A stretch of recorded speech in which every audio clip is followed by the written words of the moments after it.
आखिरी सीट। गांव की कच्ची सड़क पर धूल उड़ रही थी। सूरज उगने ही वाला था।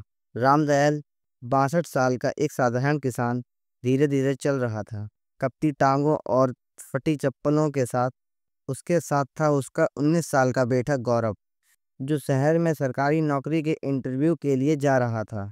गौरव के पास नया कुर्ता था, मोबाइल, घड़ी और एक फाइल जिसमें उसके दस्तावेज थे। रामदयाल के पास एक पुराना झोला जिसमें सिर्फ एक पानी की बोतल, दो रोटियां और एक चिट्ठी थी।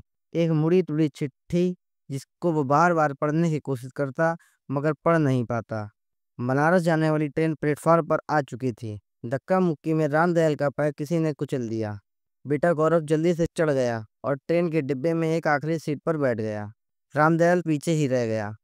उसे अंदर घुसने के लिए जगह नहीं मिली, लेकिन किसी तरह वो भी डब्बे में चढ़ा और खड़ा रह गया। गौरव ने कुछ नहीं कहा। ना बाबा बैठ जाइए, ना आप ठीक हैं। रामदयाल मुस्कुराया और कहा, बेटा पहली बार एसी में सफर कर रहा है, मैं खड़ा ही रह लूंगा। पूरे डिब्बे में नींद थी। गौरव सो रहा था। रामदयाल अब भी खड़ा था। उसकी आंखें बंद हो रही थी, शरीर हिलने लगा था। एक यात्री उम्रदराज सज्जन उसकी ओर आया। बाबा आप इतनी देर से खड़े हैं, कोई सीट नहीं मिली क्या? रामदयाल ने धीमी आवाज में कहा, मिली थी पर मैंने छोड़ दी। क्यों? क्योंकि ये मेरी आखिरी यात्रा है। यात्री चौंका। क्या मतलब? रामदयाल ने झोले से वह पुरानी चिट्ठी निकाली और दिखाने की कोशिश की। उसमें लिखा था, प्रिय पिताजी, आपने हमारे लिए बहुत कुछ किया, लेकिन अब मेरे पास आपको रखने की जगह नहीं है।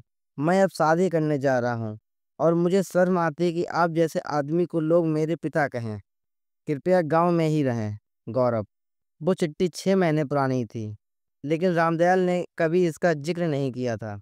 आज गौरव को नौकरी मिलने वाली थी, तो उसने सोचा शायद अब बेटा बदल जाए, शायद मुझे फिर से अपनाए। इसलिए वो खुद गौरव को इंटरव्यू दिलाने लाया।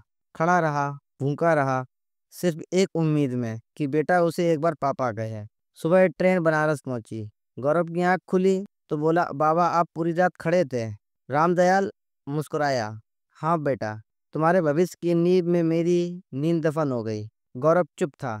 ट्रेन से उतरने के बाद भी रामदयाल धीरे धीरे चल रहा था और गौरव के हाथ में अब वह चिट्ठी थी जिसे किसी ने उसकी जेब में डाल दिया था।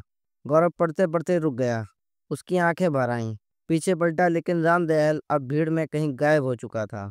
जिन्हें हम बोझ समझते हैं वही लोग हमें कंधे पर उठाकर दुनिया दिखाते हैं। कभी कभी इंसान जिंदा होते हुए हमसे इतना दूर चला जाता है कि फिर लौट कर नहीं आता। अपने पापा को ढूंढने से पहले उन्हें खो मत देना। धन्यवाद।